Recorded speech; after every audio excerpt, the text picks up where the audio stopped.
louva teu Senhor, pelas bênçãos que te dá. Louva teu Senhor, pelas bênçãos que te dá. Pelo sol, pelo luar, pela estrela, pelo mar, pela chuva, pela flor, pelo teu irmão. Louva teu Senhor, pelas bênçãos que te dá. Louva teu Senhor, pelas bênçãos que te dá. Por Jesus morrer na cruz, pela vida, amor e luz, esta vida nos conduz, Ele é salvação. Louva teu Senhor, pelas bênçãos que te dá. Louva teu Senhor, pelas bênçãos que te dá. Como poderás calar, tendo seu amor sem par, sua ajuda sem cessar, vamos pois louvar. Louva teu Senhor, pelas bênçãos que te dá. Louva teu Senhor, pelas bênçãos que te dá.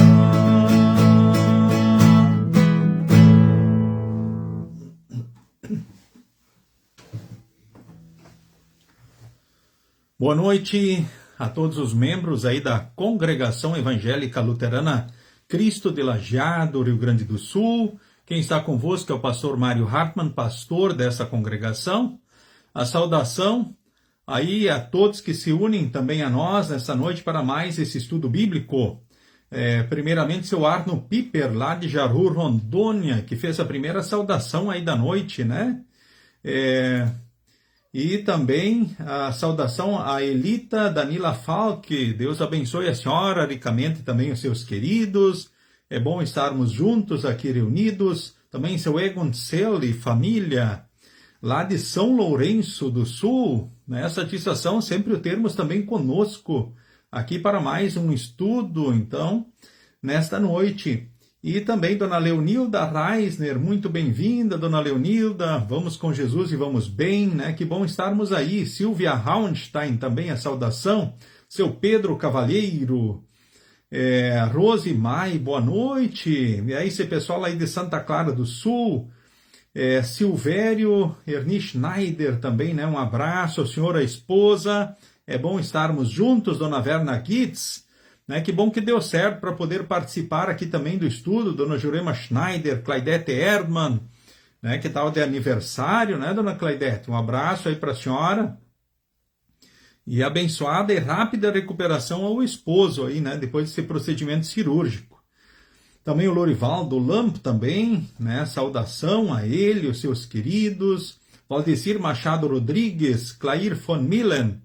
E aí o Rudy Lamp também, boa noite, Rudy. Bom estarmos aí reunidos agora para o estudo bíblico. Dona Hildegard Martins, Maide Vruk também, bem-vinda. Márcia Elisa Daman. Olha, é bom estarmos aí uma noite fria. Mas estamos aqui, né, reunidos. A Sheila Hirt, também o Luan Gabriel Maibruch, né? Então um abraço aí também, viu, Luan? Beleza, bom estarmos juntos aí, né, então, para mais esse estudo bíblico. A saudação também a todos os demais que vão se unindo, então, a nós para o estudo bíblico, então, dessa noite.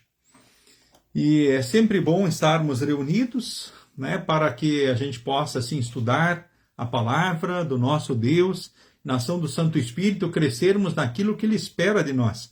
Também alguns dos irmãos estão compartilhando esse momento também do estudo, e a partir justamente aí desses compartilhamentos, outras pessoas estão se unindo também a nós, o que é muito bom, o que é muito bacana, certo? Então daí o nosso número fica aumentado, né? De participantes aí para o estudo, então, nessa noite. Então, o Pedro também, cavaleiro, a Dulce, viu? Um abraço para a Dulce aí também, né? Que está participando também conosco, então, no estudo bíblico desta noite. Quero convidar você para nós falarmos com Deus, então, em oração. Assim como estamos, nós vamos, então, orar, então, ao Senhor. Em nome do Pai, e do Filho, e do Espírito Santo. Amém. Senhor Deus, amado Pai, aqui nesse momento nos reunimos para mais um estudo da Tua Santa Palavra. Mas em primeiro lugar, queremos aqui juntos te render graças, porque Tu és um Deus todo-poderoso, um Deus grande no amor e na misericórdia, um Deus sempre presente na nossa vida em todos os dias, em todos os momentos. Te agradecemos principalmente por Jesus, porque em Jesus somos Teus filhos, porque em Jesus temos o céu um dia, e porque em Jesus Tu estás conosco em todos os dias, em todos os momentos. Percebemos dias desafiadores para todos, em todos os lugares do mundo. E nós, nesse momento, nós te louvamos por tudo aquilo que Tu tens feito pelo Teu povo e os Teus filhos, aonde eles estiverem, espalhados pelo mundo todo. Queremos aqui juntos te pedir perdão pelos pecados e o fortalecimento da fé. Abençoe a nós e os nossos queridos. Colocamos diante de Ti a vida, as ansiedades, as preocupações, os sonhos que temos e te rogamos, dirija tudo pelo melhor de cada um. Que seja tudo para a Tua honra e glória, o nosso bem e o bem do próximo. Tu sabes das ansiedades, das preocupações, das lutas, dos problemas que temos.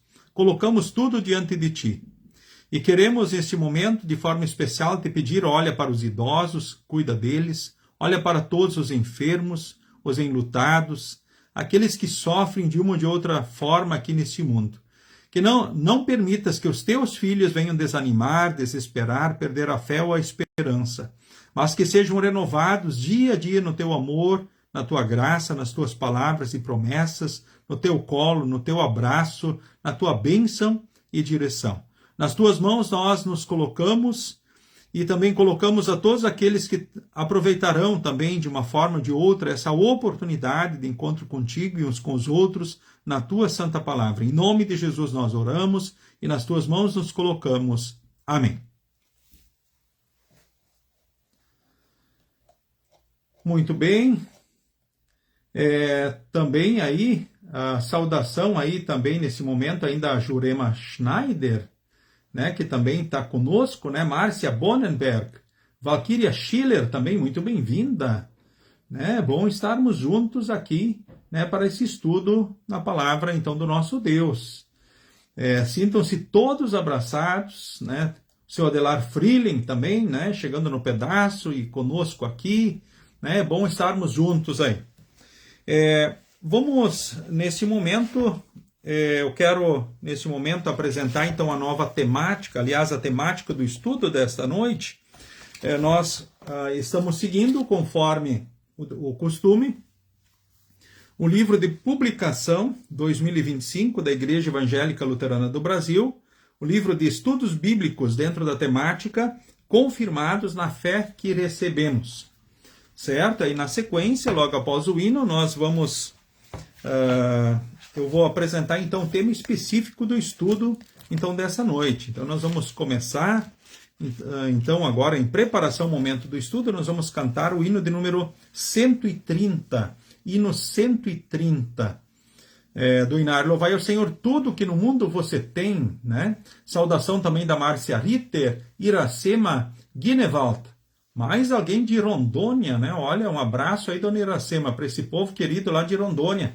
Também Patrícia, Darcy, Deus abençoe vocês, dona Ilse Miller, é bom estarmos aqui, né? Essa família também linda, dona Ilse, saudades, forte abraço, né? Também Inês Mas, aí de Sananduva, Rio Grande do Sul, olha que bacana, um abraço também aí para a senhora, né? Enfim, para todos aí, o seu Gilmar, Nelson Grunewald, saudade, meu irmão, né? Um abraço para ti, né, para a tua família, Rudimar Presser, né, Deus abençoe a todos vocês aí, muito bem-vindos aí para o estudo, então, nessa noite. Convido você, aquele que tem o Inário, louvai ao Senhor, a cantar conosco, ou simplesmente meditar, então, nas palavras desse hino, tudo que no mundo você tem. e o hino 130 do Inário Louvai ao Senhor.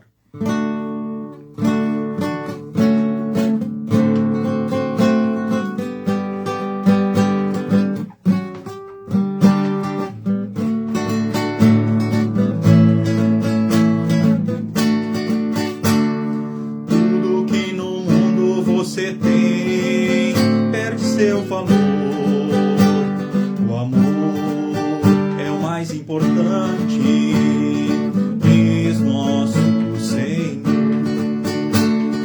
Tudo que aqui você possui, nada vai levar. O amor é o mais importante, diz nosso Senhor. Se até com piedade em sua alma você ajudar o seu irmão, é bom saber se não tiver amor, é tudo em vão. O amor que falo é aquele que Jesus, de braços abertos, falou: amai o inimigo como vos amei. O amor que vem na fé no Salvador traz felicidade e paz, que serão companhias em todo o seu viver. Neste mundo cheio de maldade, vamos semear a compreensão, pois mais valioso do que tudo é o amor.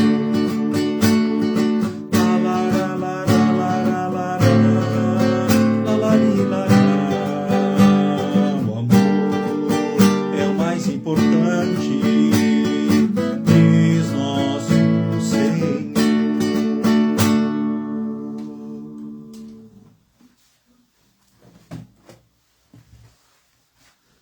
Muito bem-vindos, né? Nós temos mais algumas saudações aí, né? Olha que bacana, a Lorena e o Jorge Vobeto. Forte abraço, queridos. Saudades também aí de vocês, né? Então eram paroquianos lá do tempo da paróquia de Doutor Maurício Cardoso, né? Deus abençoe vocês ricamente. Também aí a saudação a Simone Santos, de Cruzeiro do Sul, né? Simone e a família, Deus guarde e abençoe ricamente vocês. Denise e Cristina Fux também, a Malise Petri, né? Desejando abençoado estudo para todos. Genici Dreyer também, muito bem-vinda, né? Deus guarde e abençoe vocês. Também a Rosane Gelsdorf, né? Bem-vinda também, forte abraço. Rudimar Presser, né? Ok. Então é muito bom estarmos juntos aí para mais um estudo na Palavra de Deus nessa noite. Bom, dando sequência, o estudo bíblico, então, da publicação da Igreja Evangélica Luterana do Brasil. Então, é o estudo de número 7, a bênção do casamento é o título, né? A bênção do casamento, então, é o assunto desta noite, né? Dona Irene Schlosser, forte abraço. Querida e amada, né? Segue firme com Jesus, Dona Irene, né? Também Dona Hilga Kelm, né? Deus abençoe sempre vocês também, todos os dias. Olhem para Jesus e sigam firmes nas palavras e promessas do nosso Deus. Bom, dando sequência então ao estudo, a bênção do casamento é o estudo 7 do livro Publicação Estudos Bíblicos da nossa igreja. Então, nesta noite, páginas 56 e 57 é o início, então, do estudo. A título de introdução, então, nós temos aí uma história contada pelo autor do estudo. Maria deslizava o dedo na tela do celular enquanto voltava do trabalho, no metrô lotado. As imagens passavam rapidamente até que uma fez parar. Sua melhor amiga, Carol, radiante, anunciava seu novo relacionamento aberto. Era o terceiro este ano. Os comentários apoiavam. Lacrou. Isso aí. Viva sua verdade. Quem disse que precisamos seguir padrões antiquados? A postagem já tinha mais de 300 curtidas. Maria então sentiu um aperto no peito. Carol era sua amiga desde a infância, então elas cresceram juntas na igreja, compartilhando sonhos de encontrar um amor e formar também uma família. E o dedo de Maria pairou sobre o botão de curtir. Seria mais fácil simplesmente seguir a corrente, evitar questionamentos, fingir que concordava. Mas algo dentro dela resistia. Olhou pela janela do metrô, observando a cidade passar. Quantas histórias de relacionamentos quebrados ela tinha testemunhado ultimamente?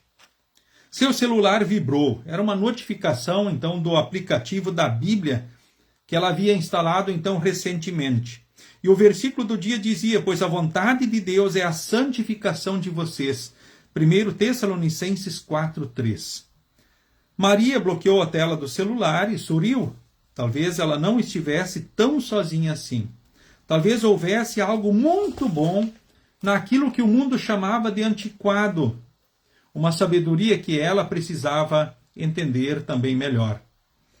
O que Deus tem a dizer sobre nossos relacionamentos em um mundo onde a imoralidade sexual é normalizada e celebrada? Então, o que Deus tem a dizer sobre isso? Sobre esse assunto tão importante, os relacionamentos no mundo onde então a imoralidade sexual é normalizada e inclusive celebrada? Você conseguiu captar a história que nós acabamos de ler aí? Então a Maria estava lá, sentado no metrô, olhando, passando as mensagens lá no seu celular, e de repente aparece a mensagem, uma imagem da sua amiga, a Carol, e que estava com um relacionamento novo aberto. Era o terceiro do ano. O que será que isso quer dizer, um relacionamento aberto? O relacionamento aberto, dentro dos conceitos de hoje, é onde os casais eles vivem, têm uma convivência, usufruem daquilo que a vida a dois permite, aquilo que Deus concede a dois, mas como que dizendo assim: olha, se você quer ir embora, você está liberado. Se você quer fazer qualquer outra coisa, você não deve satisfação para mim, nem eu para você, nem você para mim. Ou seja, qualquer um dos dois pode partir ou voltar, sair ou voltar quando quiser. Que horror isso, não é verdade? Aí nós entendemos bem por que hoje a imoralidade sexual está sendo normalizada, inclusive celebrada. Por quê? Porque muitos apoiam, aplaudem, acham que isso realmente é assim, que isso é o normal. Pois é cada vez mais comum isso acontecer, então, na sociedade, no mundo de hoje. Mas que bom que Deus deu um toque na Maria quando despertou, então, o seu aplicativo da Bíblia, vibrou pela mensagem que recebeu. E a mensagem é um texto muito bonito de 1 Tessalonicenses 4:3, que diz: pois a vontade de Deus é a santificação de vocês. Era mais fácil Maria curtir também como os outros, elogiar, parabéns, que tudo possa ir bem, segue firme, seja feliz, minha amiga, um abraço para você. Mas ela não, ao que parece, não fez isso. Mas ela foi confrontada pelo próprio texto bíblico. A vontade de Deus é a santificação de vocês. O que será que o que essas palavras nos dizem a respeito? A vontade de Deus é a santificação de vocês. Importante lembrar que a santificação é obra do Espírito Santo. O Espírito Santo ele nos pôs na fé em Jesus, isso por ocasião do batismo, e ele alimenta essa fé em nós pela palavra continuamente, assim nesse momento do estudo bíblico, momento do culto, leitura individual, pessoal da Escritura, e aí o Espírito Santo vai conservando a fé que recebemos, a maioria de nós aqui pelo batismo, e vai nos conduzindo a partir dessas orientações, princípios, conceitos e valores de Deus, onde nós vamos buscando viver uma vida santa, ou seja, uma vida em conformidade com as verdades de Deus, com a palavra do nosso Deus. Ou seja, uma vida a partir da fé, onde se busca seguir as orientações e conselhos de Deus. É claro que não é uma vida de perfeição. Quando pecamos, aí pedimos perdão a Deus e ficamos envergonhados diante do pecado e buscamos corrigir, buscamos acertar pelo auxílio do Espírito Santo, então, a nossa vida à luz da palavra de Deus. Então, a vontade de Deus é a nossa santificação, a vida santa, a vida a partir de Jesus, onde nós lutamos contra a velha natureza e buscamos fazer aquilo que o Espírito Santo nos aponta na palavra, então, do nosso Deus. E o texto aqui diz assim, né, que a Maria, né, ela bloqueou o celular depois de ler isso e sorriu. E ela sentiu que ela não estava tão sozinha assim como parecia. Porque por vezes no mundo, quando olhamos para como a vida segue, as coisas estão seguindo, talvez sejamos tentados a nos sentir sozinhos. Talvez pensando, puxa, será que estou errado? Será que só eu estou errado? Estou na contramão do mundo? E aí Deus mostra para nós que também tem uma multidão de pessoas que vivem a fé em Cristo e buscam seguir as orientações e conselhos de Deus. E que lutam por isso, na ação do Santo Espírito, que age no batismo, que é um só para toda a vida, na palavra e na Santa Ceia. Ou seja, assim vivemos então a santificação, essa vida a partir da fé em Jesus Cristo, não concordando com a imoralidade e nem celebrando aquilo que está errado. E infelizmente é o que as notícias elas evidenciam na sociedade e no mundo. Ou seja, muitos riem, fazem piada justamente daquilo que nós, por vezes, cristãos, cremos. E histórias recentes que estouraram na mídia aí, sobre infidelidade, por exemplo, nós percebemos claramente que é triste, não é motivo para celebrar, não é motivo para festejar, nem para rir, nem para fazer piadas, mas é tempo sim de ficarmos tristes com esses acontecimentos e lembrando até daquilo que o apóstolo Paulo diz, quem está em pé cuide para que não caia, porque é um desafio continuado, né, a vida cristã, a vida santificada. Vamos à leitura agora do texto bíblico. Convido você a abrir a sua Bíblia em 1 Tessalonicenses, capítulo 4, do versículo 3 ao versículo de número 8. Eu leio esse texto, então, na íntegra, primeiramente, conforme está proposto aí pelo autor do estudo, 1 Tessalonicenses, capítulo 4, do versículo 3 ao versículo 8. Estarei lendo na NTLH, nova tradução da linguagem de hoje. Se você tiver a sua Bíblia, está convidado a abri-la e acompanhar, então, esta leitura. Se não, poderá ouvir assim como está. O que Deus quer de vocês é isto, que sejam completamente dedicados a Ele e que fiquem livres da imoralidade. Que cada um saiba viver com a sua esposa de um modo que agrade a Deus, com todo o respeito, e não com paixões sexuais baixas, como fazem os incrédulos que não conhecem a Deus. Então, nesse assunto, que ninguém prejudique o seu irmão, nem desrespeite os seus direitos, pois como nós já lhes dissemos e avisamos, o Senhor castigará duramente os que fazem essas coisas. Deus não nos chamou para vivermos na imoralidade, mas para sermos completamente dedicados a Ele. Portanto, quem rejeita esse ensinamento não está rejeitando um ser humano, mas a Deus que dá a você o seu Espírito Santo. Até aqui, então, do estudo. Nós, então, dando sequência, né, o autor do estudo ele faz alguns comentários. Então, compreenda o texto. Paulo incentiva, então, os tessalonicenses a permanecerem firmes na fé, mesmo enfrentando perseguições e as tentações do mundo ao seu redor. Tessalônica, como muitas cidades da época, era marcada pela imoralidade sexual. Bom, se a gente pensar aí quantos anos já se passaram, será que mudou muito o contexto social? Nós sabemos que também vemos as nossas cidades nos dias de hoje da mesma forma marcada pela imoralidade sexual, infelizmente. Nos tempos aí do apóstolo Paulo, essas cidades aí, haviam muitos templos pagãos, onde eram adorados, então, diversos deuses, e dentro desses cultos, na maioria, rituais e prostituição, com essas sacerdotisas cultuais, faziam parte do mesmo. Agora, podemos imaginar o que era ser cristão dentro desse contexto pagão, idólatra e de imoralidade extrema, que inclusive faziam parte dos momentos de cultos do povo e da maioria das pessoas, onde isso era normal. Com certeza esses momentos aí deveria atrair multidões de pessoas. E agora viver a fé dentro desse contexto, ser cristão. Aí vem a palavra de Deus por intermédio do apóstolo, que nos incentiva os cristãos também de hoje a permanecerem firmes na fé, enfrentando ora perseguições e tentações do mundo então ao seu redor. Lembremos que a santificação, que é o desejo de Deus, acontece pelo batismo, que é um só para toda a vida, que a Bíblia diz que há um só batismo, uma vez batizado, sempre batizado.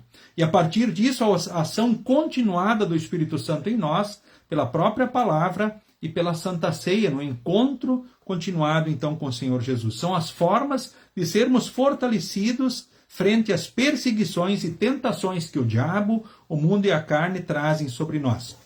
O versículo 3 diz assim: o que Deus quer de vocês é isso, que sejam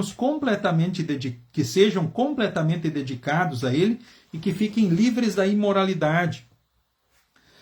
A imoralidade sexual, então Paulo destaca que a vida cristã, a santificação, inclui evitar então a imoralidade sexual. A expressão, então, é a tradução do termo grego porneia, que significa qualquer prática sexual fora do que foi estabelecido então por Deus. Quais são essas práticas? Incluindo relações antes do casamento, adultério, incesto, homossexualidade e prostituição. Então, na criação, Deus estabeleceu então o relacionamento sexual dentro da união exclusiva e permanente entre um homem e uma mulher, que acontece então no casamento, né? Conforme Gênesis capítulo 2, versículo 24, onde nós temos a instituição, né, do casamento. Então o homem deixa seu pai, sua mãe, se une à sua mulher, e os dois se tornam uma só pessoa. O próprio texto também aí de Mateus fala justamente do desejo de Deus. O texto de Mateus capítulo 19, né, o próprio Senhor Jesus fala a respeito então do casamento, daquilo que ele espera com relação então à união, né? Então a separação não é algo agradável, o divórcio não é algo agradável então a Deus. Então Jesus diz assim: o homem que mandar a sua esposa embora, a não ser que seja em caso de adultério, se tornará adúltero se casar com outra mulher. Então o texto é forte, é sério, ou seja, existe uma defesa do casamento. Qual a ideia de Deus com relação à união? Que seja para toda a vida, né? Que só a morte os separe. Então, existem situações especiais, o adultério é uma possibilidade que justifica, então, o divórcio. Talvez a violência, quando há atentado contra a vida, se justifica o divórcio, ou seja, isso são situações terríveis, horríveis. Agora, com relação ao adultério, ainda podemos dizer o seguinte: é importante lembrar que Deus quer que a gente sempre perdoe o próximo, assim como Deus em Cristo perdoa. Perdoar não quer dizer que um casamento continua, mas havendo o desejo das partes, né, ou da parte que for atraída, de oportunizar um recomeço, ou reconstruir a confiança, né, no amor, é possível, com certeza, e esse é um incentivo, onde houver essa possibilidade. Lembremos, né, que perdoar sempre, como Deus em Cristo sempre nos perdoa, mas existem consequências, e dentre essas consequências, se achar por bem oportunizar um recomeço, sempre é possível, e esse é o incentivado. E a gente sabe de situações de pessoas que fizeram isso, que oportunizaram um recomeço, e são felizes e construíram histórias bonitas e abençoadas, onde foi reconquistado o carinho, o amor, e puderam seguir em frente superando as dificuldades e os problemas. Mas houveram situações, com certeza, que talvez você também conhece, que isso não foi possível acontecer. E dentro daquilo que o próprio Jesus fala na Bíblia, sim, é possível um rompimento, né, diante de Deus, embora que não seja o plano e a vontade de Deus, porque Deus, ora, permite certas coisas pela dureza do coração das pessoas, assim como o próprio Senhor Jesus, em Mateus capítulo 19, falou sobre isso. Quero, nesse momento, também fazer menções e repetir algumas coisas diante de vocês também, com base num estudo que, ora, desenvolvi a respeito desse assunto, chamando a atenção para o seguinte. Então, o casamento, portanto, é a união entre um homem e uma mulher para a vida inteira. Portanto, lembrar assim, né? Com o 6º mandamento, Deus quer nos mostrar como solteiros e casados devem viver uma vida agradável a Ele em palavras, pensamentos e atitudes. Quando Deus criou os animais, cada espécie tinha um macho e uma fêmea. O homem, porém, estava sozinho. Então, Deus criou para ele a mulher e assim instituiu o casamento. O casamento, portanto, é a união entre um homem e uma mulher para a vida inteira. Somente Deus, que instituiu o casamento, via de regra, tem o direito de terminá-lo. E ele o faz por meio da morte. Esse é o desejo de Deus. Então, com o 6º mandamento, Deus proíbe o adultério. O que é o adultério? Adultério é quebrar a promessa do casamento. É relacionamento sexual antes do casamento ou fora do casamento. Então, com este mandamento, Deus ordena viver a castidade e a decência em palavras, pensamentos e atitudes. E para vencermos os pecados do adultério é preciso... que recomendações Deus dá, né, para nós, para vencermos o adultério? Estudar a palavra de Deus e confiar nela. Orar a Deus pedindo ajuda e orientação continuamente. E usar corretamente o tempo. Mente desocupada, oficina do diabo, nós dizemos. E está certo, é verdade. Então, evitar lugares, ocasiões e diversões pecaminosas. Então, cultivar amizades cristãs, boas influências. Porque com o 6º mandamento, então, Deus quer proteger, então, o casamento. Lembremos que os mandamentos se resumem no amor. Amar a Deus sobre tudo, Mateus 22:37, é o resumo da primeira tábua da lei. E o da segunda, Mateus 22:39, amarás teu próximo como a ti mesmo. O resumo da segunda tábua da lei, né? Então, ama teu próximo como a ti mesmo. Em Gênesis 2:24, então, Deus instituiu o casamento entre um homem e uma mulher. Isso é claro. E quais são os objetivos dessa união, dessa instituição divina? Primeiro é a procriação da espécie, assim como entre os animais, o macho e a fêmea existem para a procriação da espécie. Agora, trazendo para os seres humanos que Deus criou. Por que um homem e uma mulher? Qual é o primeiro objetivo? O primeiro objetivo é a procriação da espécie. Também, sim, é para prazer e satisfação. É para ser companheira e ajudadora. Então, a mulher o torna forte para a missão. E o homem faz a mulher ser forte no cumprimento também da sua missão. Ou seja, eles se completam. Então, em Gênesis 3, Deus reforça o papel de cada um também e as dificuldades em consequência do pecado até a morte. No entanto, Deus aponta para o Salvador, Gênesis 3,15, que venceria o pecado, a morte e o diabo, que achataria a cabeça da serpente. Então, as crianças precisam aprender muitas coisas com os pais e serem respeitadas por eles, desde o ventre materno, né? Também aprenderem com os mesmos sobre a vida familiar e tudo mais. Os pais precisam respeitar o menino no ventre da mãe, ou a menina, e assim se dirigirem respeitosamente e cuidadosamente a eles já desde antes do nascimento. Porque ali também muitos problemas têm acontecido, então, nessa fase de espera do bebê. Então, a recomendação agora aos namorados é, primeiro o namoro, aí o noivado e o casamento. Seguir esta ordem. Namoro, noivado e daí casamento. Então, o relacionamento sexual é para depois do casamento, para o bem de todos. Ou seja, depois de assumirem a união. E quando Deus diz isso, é para preservar as pessoas e elas construírem melhor a sua vida. Né? Também porque a partir do momento que o casal vive o relacionamento sexual, precisa estar junto diariamente. Do contrário, né, facilmente, né, o namoro pode terminar. Por quê? Porque surgem ciúmes, dúvidas, incertezas. Então, quando Deus diz não cometer adultério, ou seja, orienta também os namorados para que vivam o namoro, não a sexualidade. Sexualidade é para depois da união. É para preservar o namoro, para preservar, então, os casais para o melhor da vida deles. Podemos pensar assim, diante de um rompimento do namoro, as consequências, né, com certeza serão menores, né, diante de um rompimento de um namoro. Agora, a facilidade de se romper um namoro quando os casais assumem uma vida como se fossem já casados, né, ou seja, quando vivem um relacionamento antes do casamento, a probabilidade, a chance de terminar esse namoro é muito maior, justamente porque eles não vivem o dia a dia juntos. E o casal, a partir do momento que vive a sexualidade, a intimidade, a partir do momento que se torna uma só pessoa com o cônjuge, precisa estar junto diariamente, né? Para evitar o quê? Ciúmes, dúvidas, e se ora o casal estiver longe, precisa ser por breve período, porque isso pode comprometer o casamento.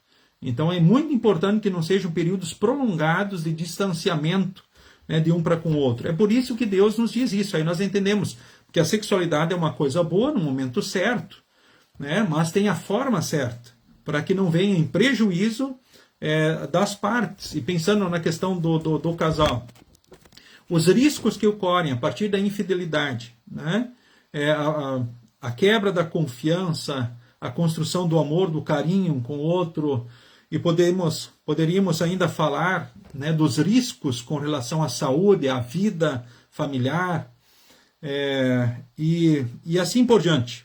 Talvez até filhos fora do casamento, e é o que acontece, impacta muitas famílias, muitas situações, e acaba destruindo muitas famílias. Então se vive uma realidade assim muito, muito triste, muito desafiadora nos dias de hoje. Inclusive de onde não se quer assumir compromisso e responsabilidade um com o outro. Se quer viver, por exemplo, algumas coisas da união, mas não se quer assumir responsabilidade um com o outro. Onde se vive egoisticamente, sem pensar realmente então no outro. É um egoísmo dominante e presente, né? Uma banalização dos relacionamentos, da sexualidade, e que vem sendo celebrada cada vez mais. E o risco é nós, de tanto vermos essas situações, acharmos que isso é normal, que é assim. Que Deus também está concorde com isso. Não, Deus não está concorde com isso, e não é normal.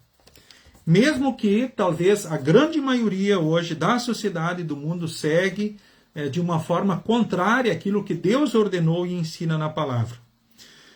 Eu avanço aqui um pouquinho, depois eu vou tornar, talvez tenha um questionamento, uma questão que já esteja na mente de muitos que estão acompanhando o estudo neste momento. E eu vou tornar essa questão.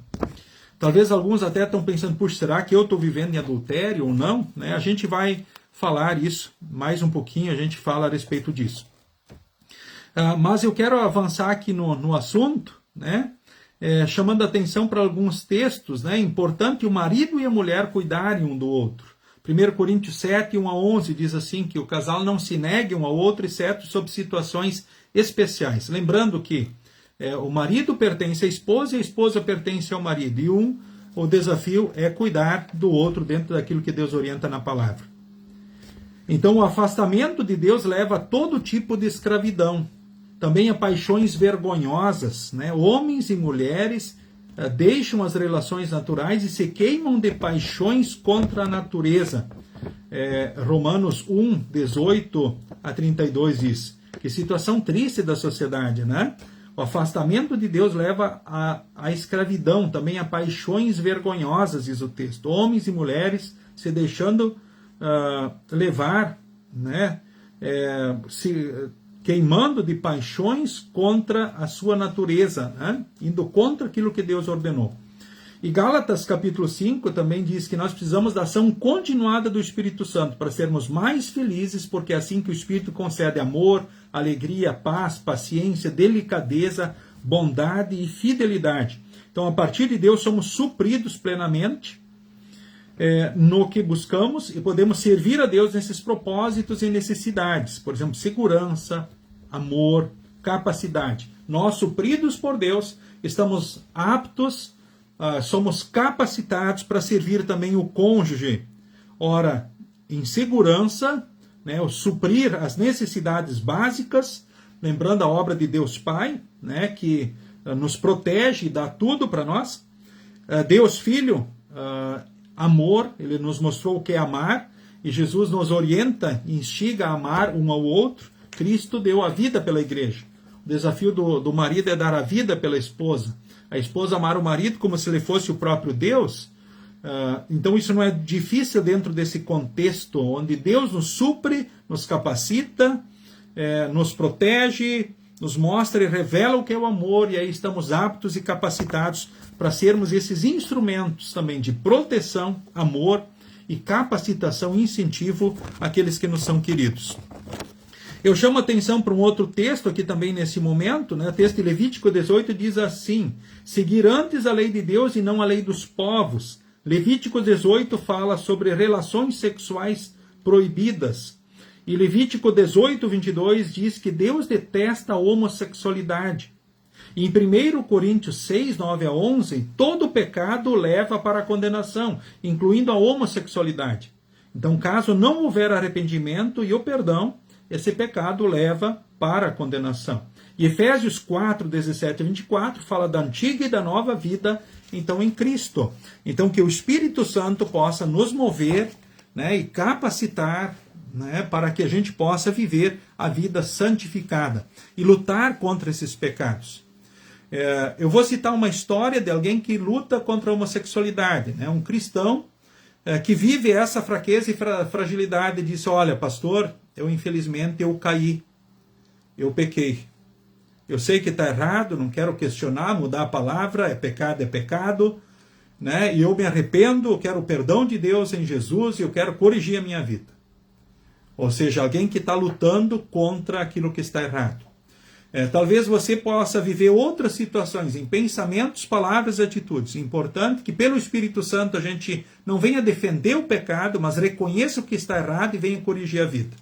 Agora eu torno uma outra questão. Talvez muitos possam dizer assim: puxa, mas pastor, eu não casei, né? E eu estou vivenciado, talvez, quem sabe, há 10, 15 anos ou mais, né, com meu cônjuge, então eu vivo em adultério. Eu vou dizer para vocês o seguinte, né, na antiga lei civil brasileira, sim. Na nova lei do concubinato, não. Sim, mas o que Deus diz a respeito disso na Bíblia? Deixa o homem pai e mãe, se une a sua mulher e os dois se tornam uma só pessoa. Ou seja, quando daí o casal se une, aí antigamente o povo fazia o quê? Fazia uma festa, celebrava e dizia: ó, essa mulher agora tem um esposo, esse homem agora tem uma esposa. E aí tornavam público, né, e celebravam então essa união, o casamento. E Jesus participou de uma festa assim de casamento. E agora, olhando a lei civil ela também é instituída por Deus, por isso ela é considerada. Então, dentro da palavra, se deixar o pai e a mãe, se unir a sua mulher e ser fiel um ao outro, a partir disso, assumindo a união, as responsabilidades, então não se vive o adultério. Tá? Nas leis brasileiras mesmo, pensando nas antigas leis civis brasileiras, aí a pessoa vivia em adultério nessa situação. Talvez alguns vão lembrar que daí, antigamente, as pessoas nessa situação não podiam nem participar da Santa Ceia, por exemplo, porque estavam vivendo em pecado público e não estavam corrigindo a sua vida. Mas o que aconteceu? As leis civis servem normalmente para defender a vida e os direitos das pessoas. Aí se percebeu que muitos estavam fugindo das suas responsabilidades e desonrando o próximo, e aí se disse: não, olha, quem assume uma união, mesmo que não tenha casado no civil, ela passa a responder pelos mesmos direitos e deveres como alguém casado. Tá, então e agora? E a igreja, ela deixou de incentivar o casamento? É claro que não.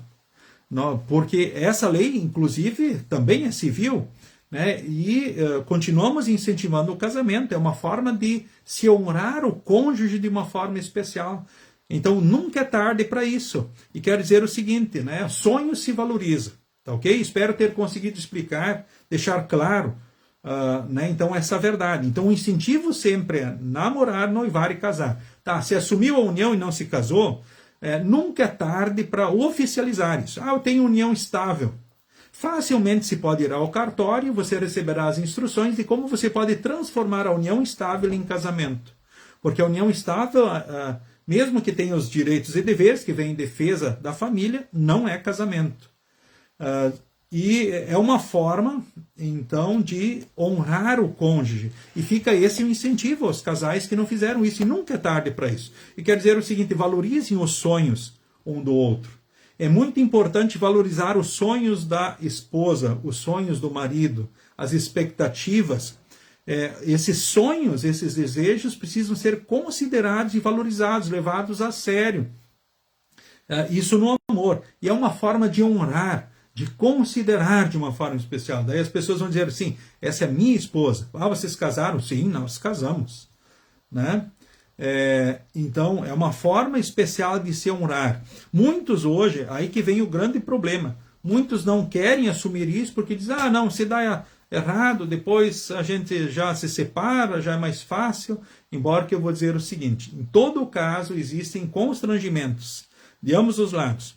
E quando, por exemplo, acontece uma situação especial de óbito de uma das partes, como é que a outra parte vai seguir e ter um amparo legal?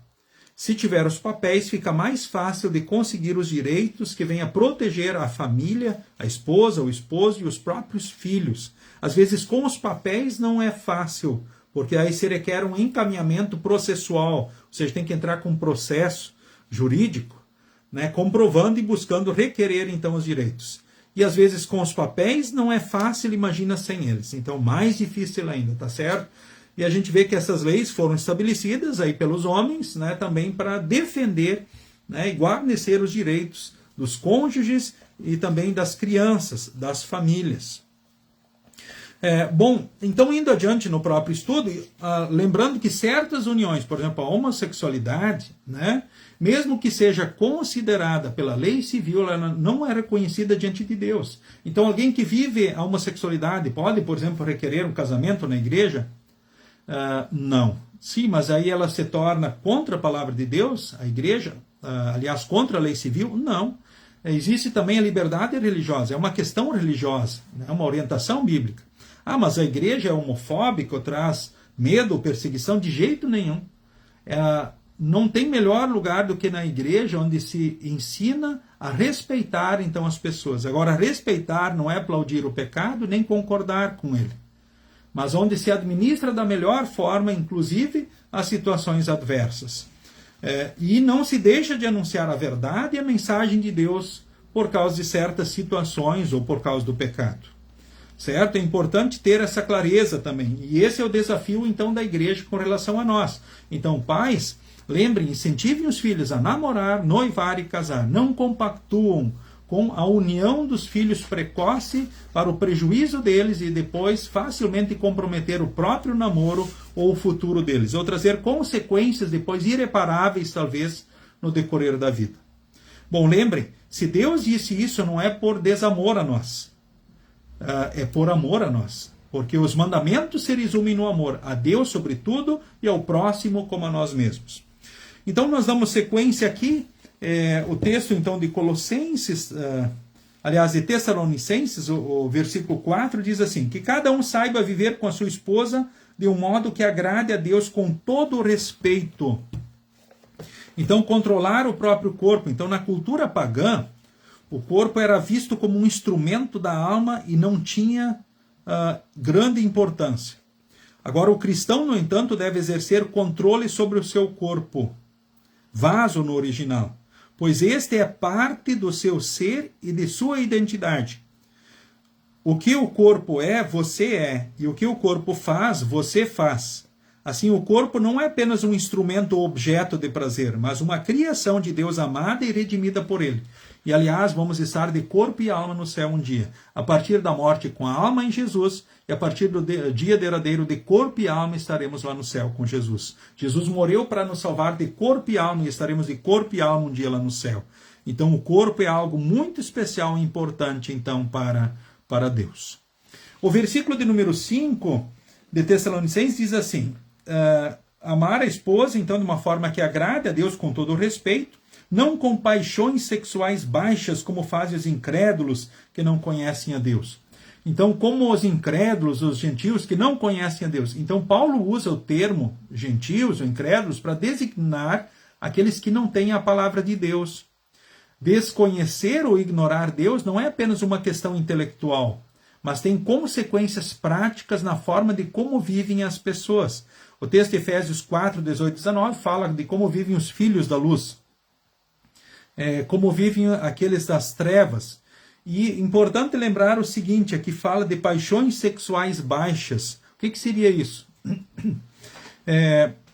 Aquelas que com certeza não são agradáveis a Deus. Aquilo que foge daquilo que é normal, que Deus orienta e ensina para nós. Então agora nós podemos pensar assim, talvez muitos pensando em melhorar talvez o seu relacionamento, apelam para situações erradas, por exemplo, a pornografia, ou filmes pornográficos, ou outras situações, talvez dizendo assim, para melhorar o relacionamento do casal ou da família. Eu vou dizer para vocês o seguinte, quando a pessoa apela para situações baixas, quando não se move pelo amor, quando a sexualidade deixa de ser uma consequência do amor, aí surgem os problemas. Porque ela precisa ser uma consequência do amor, do carinho e do cuidado um pelo outro. Não pode ser um motivo, mas uma consequência. E quando alguém apela para caminhos errados, é importante lembrar o seguinte, isso é como uma droga, né? Ou qualquer vício. Quanto mais a pessoa bebe, mais quer beber. Ou quanto mais droga usa, mais precisa e menos efeito traz. E esse é o mesmo caminho, por exemplo, com relação aos sentimentos, né, que ora são cultivados por muitos casais. E por isso a sociedade vive e incentiva muitas coisas erradas, contrárias, inclusive infidelidades, buscando, né, cultivar experiências diversas, e talvez melhorar, quem sabe, trazer mais amor um pelo outro. Absurdos assim são vendidos e oferecidos em novelas, filmes e séries, que talvez, ora, são assistidos pelas crianças, inclusive nos desenhos animados, então cuidado com isso. Os filmes, as séries, é importante se falar a respeito disso. Nós não podemos ignorar assuntos tão importantes também com os nossos jovens. E não tem melhores pessoas para falar sobre isso do que os pais com seus filhos na sua casa. Então Deus guarde e abençoe vocês para orientar os vossos queridos. Talvez até podem, ora, nos considerar antiquados, ultrapassados, mas lembremos o seguinte, aquilo que Deus ensinou na palavra continua sendo atual hoje e vai continuar sendo atual amanhã. Esse contexto de imoralidade, indecência e de normatização do pecado e celebração do pecado, dos caminhos errados, não é de hoje, isso é do Antigo Testamento. Basta ler a Bíblia, aí nós vamos ver, né, claramente essas verdades. Eu chamo a atenção nesse momento agora para o versículo 6, diz, nesse assunto, que ninguém prejudique o seu irmão, nem desrespeite os seus direitos. Pois como nós já lhe dissemos e avisamos, o Senhor castigará duramente os que fazem essas coisas. Tem coisas que escapam dos olhos humanos, mas os de Deus não. Pecado é pecado e é sempre grave. Existem consequências maiores ou menores. E a pior das consequências é a condenação eterna. Que bom que em Jesus há perdão, há sempre nova oportunidade. Então Deus guarde e abençoe a todos. E cuide e guarde as famílias, porque muitas coisas ruins têm acontecido dentro das próprias famílias. O versículo de número 6 tem alguns comentários, né? Então, que ninguém ofenda nem defraude o seu irmão. Isso é a linguagem da Nova Almeida atualizada, né? Então, a palavra ofenda significa ultrapassar limites, desrespeitar a outra pessoa. O termo defraude tem o sentido de explorar ou enganar. Indica uma atitude egoísta de tirar vantagem de alguém. No contexto sexual, isso pode incluir ações que desonram ou causam dano emocional, dano espiritual ou dano físico a outra pessoa. Então, Paulo destaca a responsabilidade, então, dos cristãos de proteger e respeitar uns aos outros. Então, isso inclui não explorar fraquezas, emoções ou vulnerabilidades do outro, especialmente em contextos que envolvem confiança e intimidade. Então, o relacionamento do casal é algo íntimo, pessoal, né, que requer confiança e intimidade, não é algo para ser exposto, né, para as pessoas ou as situações diante de pessoas que não podem ajudar. Né? Se ora houverem dificuldades, é preciso aí buscar ajuda e orientação diante de pessoas que possam dar uma orientação segura à luz, então, da palavra. Então, esse é o conselho. E lembremos sempre que existe uma responsabilidade de ambas as partes, tanto do marido como da esposa. E lembrar que atitudes podem, ora, trazer danos, atitudes, palavras, ações podem trazer dano emocional, dano espiritual ou físico. É importante cuidarmos. Aí alguém me perguntou, pastor, eu já vivi, e se alguém já viveu esse contexto, com esses danos, essas agressões, sinto muito, mas lembremos que Deus sempre em Cristo perdoa. E podemos sempre recomeçar enquanto Deus nos dá essa possibilidade. Então, cuidado para ninguém explorar fraquezas, emoções ou vulnerabilidades então das pessoas, mas ser instrumento de Deus para ajudar e fortalecer emocional, espiritual e fisicamente. Ser um guardador, um cuidador do próximo. E a gente entende a explicação que Lutero trouxe do 6º mandamento, viver uma vida casta e decente em palavras e ações, e cada qual ame e honre o seu consorte, ou seja, o seu próximo. E ainda o comentário, o Senhor é vingador. Ou seja, Deus não ignora pecados que prejudicam os outros, especialmente em áreas como a sexualidade, onde os danos podem ser profundos e duradouros. Então a ira do Senhor estará sobre aqueles que não se arrependem e não estiverem cobertos pelo sangue de Jesus.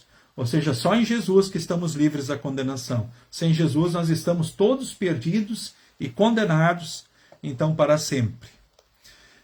O versículo de número 7, Deus não nos chamou para vivermos na imoralidade, mas para sermos completamente dedicados a Ele. Ou seja, Deus não nos chamou para a impureza, e sim para a santificação. Então Deus nos chamou para a santificação por meio do batismo, onde nos lavou da impureza e nos uniu então a Cristo. Somos declarados santos porque estamos unidos ao Santo de Deus, que é Jesus, que cumpriu a lei, e pagou os nossos pecados. Contudo, a santificação como vida cristã é um processo continuado, ou seja, não termina, é uma luta que se segue dia após dia, no qual então o Espírito Santo, por meio da pregação do Evangelho e dos sacramentos, molda a vida conforme a vontade de Deus. Ou seja, nós somos sempre fortalecidos naquilo que é a verdade, naquilo que é certo, no que é direito e justo, que devemos fazer ou deixar de fazer. Eu lembro das palavras de Timóteo, e assim levados ao arrependimento diante do pecado e ao perdão por Jesus continuamente. É a ação do Espírito Santo em nós e através de nós, então em todos os tempos. Eu chamo a atenção aqui para o versículo de número 8, portanto, quem rejeita esse ensinamento não está rejeitando um ser humano, mas a Deus que dá a vocês o seu Espírito Santo. Eu não estou aqui anunciando palavras de homens, palavras que agradam talvez à natureza humana, mas a palavra de Deus. Então, o verbo grego traduzido como rejeitar carrega o significado de anular, desprezar ou considerar algo como inválido. Aqui se refere ao ato de desconsiderar ou tratar com desprezo o ensino que Paulo apresentou como a vontade de Deus para a santificação. E com certeza, todos ficamos talvez impactados quando, assim como Maria viu a sua amiga Carol cultivando conceitos de relacionamentos mundanos e não de acordo com a palavra de Deus. Talvez nós próprios ficamos tristes quando vivemos situações que fogem de nós, talvez do controle. De repente alguém diz, puxa, eu vivo essa situação em família, e agora, pastor, o que eu faço? Não se desespere. Peça perdão a Deus por aquilo que não fizesse, peça sabedoria, e a força para orientar as pessoas que dizer, olha, queridos, vocês precisam resolver essa situação. Por data, marcar data, ou seja, vamos mudar isso. Fica um incentivo para corrigir, para acertar, fazer o que precisa ser feito. Não simplesmente nos mas e agora é tarde. Não, nunca é tarde. Sempre quando há vida, há possibilidade e há tempo para corrigir e fazer melhor. Então a gente não precisa, e agora puxa, eu vivi errado. Que bom que temos o perdão por Jesus. E o reconhecimento não é defender o erro, mas é defender a verdade. E a gente pode, pela ação do Espírito Santo, crescer na fé e crescer na prática da vontade. Eu agora em diante não caio mais. O apóstolo Paulo diz, quem está em pé, cuide para não cair.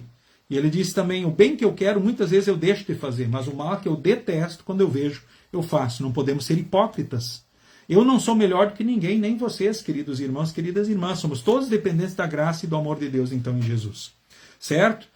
Acho que é importante que isso fique claro, né, para que a gente não fique imaginando assim, eu sou melhor que os outros. Não, eu não sou melhor. Eu sou tão pecador quanto qualquer pecador desse mundo, que precisa de Jesus para ter o perdão, ter a salvação e ter, né, a bênção de Deus aqui em todos os dias. O autor do estudo traz uns questionamentos. Bom, o tempo passa depressa, né, gente? O assunto também é fantástico, né? Pense sobre o texto. Por que devemos evitar a imoralidade sexual em nossa vida cristã? Eu não vou responder nada, só trazer as perguntas. Eu acho que as questões já foram respondidas. O que significa saber controlar o seu próprio corpo em santificação e honra? O que significa ofender ou defraudar o irmão? Por que isso é tão sério? Porque o texto menciona que o Senhor é vingador? O que significa ser chamado para a santificação em vez de a impureza? Como isso muda a perspectiva de alguém sobre a sua vida? Percebemos que há uma nova vida a partir de Cristo e sim, buscamos ser instrumentos de amor, aliás, de proteção, de amor, de incentivo e cuidado uns dos outros, nos preocupando para não sermos instrumentos que trazem dano emocional, espiritual ou físico, ou que vivem um amor egoísta, ou seja, não aquele amor que vem de Deus, que é o amor agape, o amor pleno e perfeito, mas que se aproveita egoisticamente das fraquezas, emoções e vulnerabilidades então das pessoas. Mas um instrumento de amor e cuidado, de proteção, de amor, carinho, ou seja, um relacionamento saudável, né? Ou seja, mais saudável. É claro que sempre onde há o pecado, né, problemas sempre haverão. Mas que bom que Deus está sempre conosco. Então jamais temos motivo para desânimo, nem para desespero, muito pelo contrário.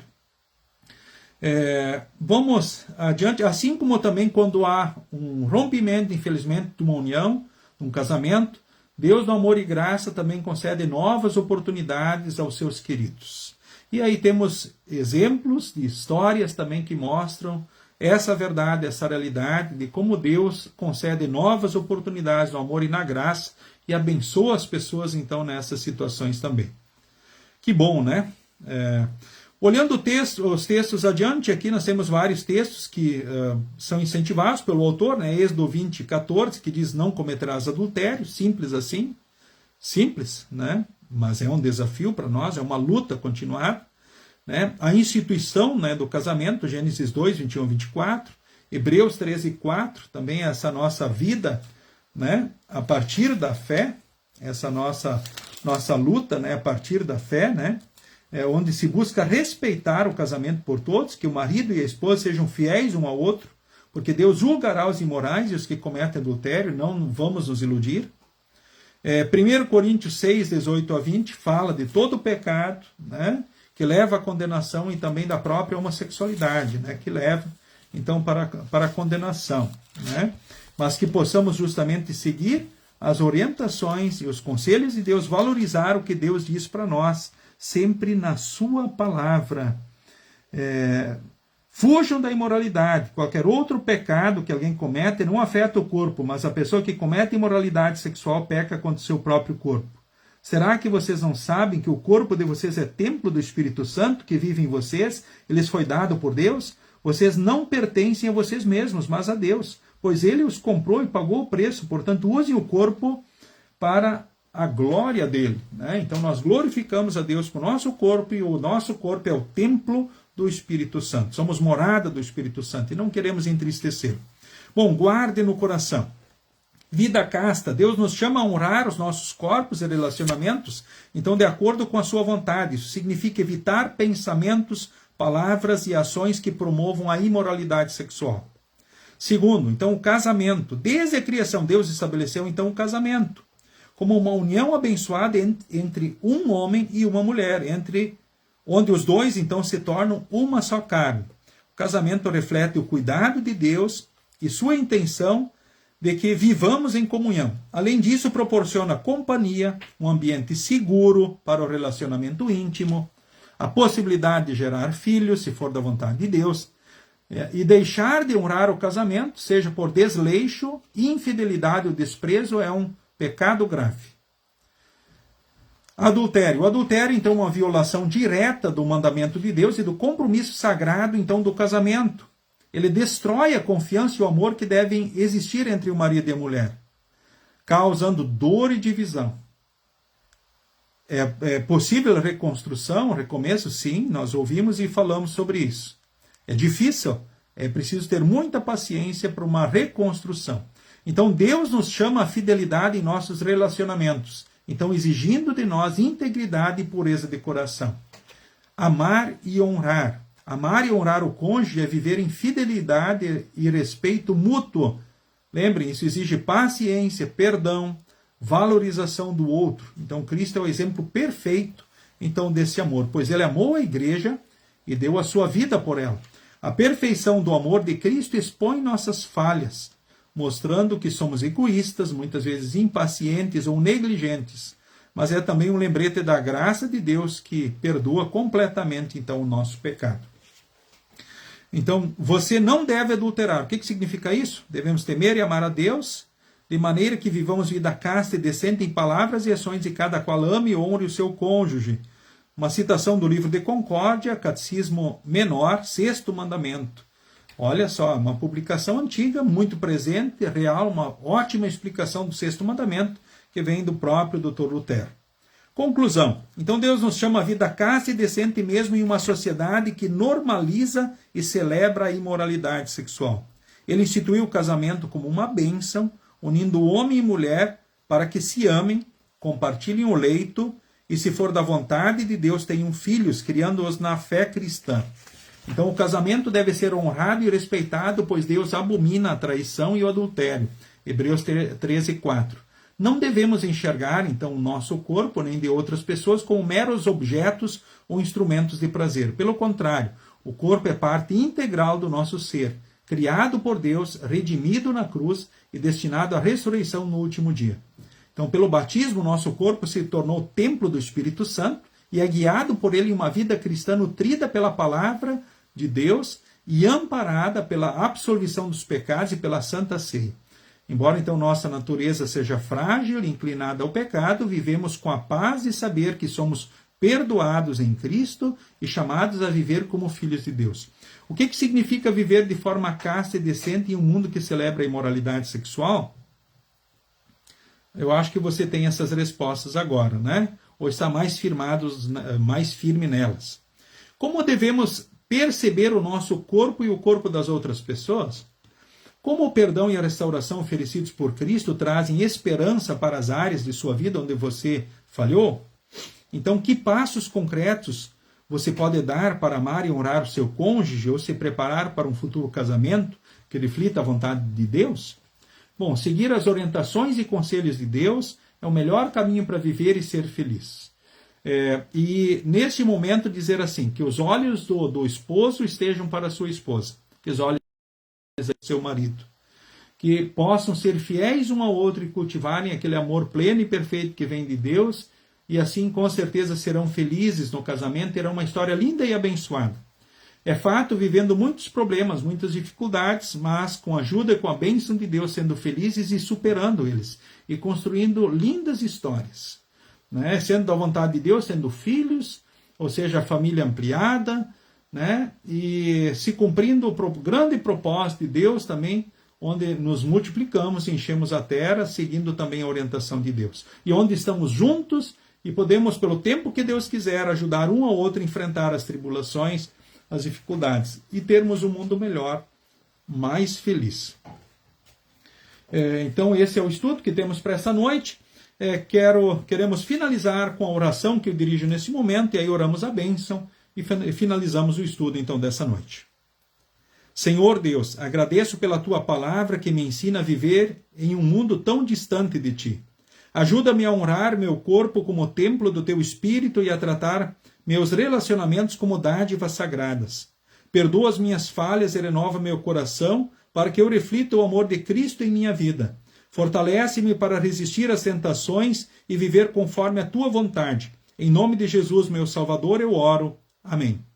O Senhor nos abençoe e nos guarde. O Senhor faça resplandecer o seu rosto sobre nós e tenha misericórdia de nós. O Senhor sobre nós levante o seu rosto e nos dê a paz. Amém. Muito bem, gente, foi uma satisfação ter estado convosco. A saudação a todos que aqui se uniram a nós, puderam participar desse estudo nesta noite tão importante, onde fomos fortalecidos e orientados sobre aquilo que Deus espera, aquilo que Deus orienta sobre a união, sobre o casamento. O tema, então, de hoje foi a bênção do casamento. Olha que bom que você veio e participou aqui, pode estar conosco. E que você, na bênção de Deus, possa ser muito feliz na sua família, com seus queridos, e seguir vivendo uma vida saudável, uma vida cristã, e sendo feliz e sendo instrumento também diante dos que são queridos. Alguns avisos rapidamente: nós temos cultos todos os sábados na Congregação Cristo, às 18 horas, com transmissão pelo Face. Se você quiser participar, ou posteriormente aproveitar esse momento, que é disponibilizado também no canal da Congregação no YouTube, fique sempre à vontade, sempre convidados. Cultos presenciais ainda temos todos os domingos, de manhã também às 9 horas. Assim o será também nesses próximos finais de semana que se seguem. O próximo estudo bíblico aqui será no dia 13 de agosto. Então você é convidado a estar conosco. Estamos estudando nessa primeira parte os mandamentos então de Deus. São estudos maravilhosos que foram feitos aí por colegas da Igreja Evangélica Luterana do Brasil e que nós estamos aí estudando. Estamos relembrando os mandamentos, nos aperfeiçoando, nos aprimorando dentro desse tempo, porque é muito importante para seguirmos com uma vida dentro daquilo que Deus espera de nós e podermos orientar aqueles que são queridos nas verdades então da palavra de Deus. Nós seguindo em Cristo e vivendo a fé nele, vida santificada. Deus guarde e abençoe então a todos vocês. Sigam com Jesus e sigam bem, e até a próxima oportunidade. Amém.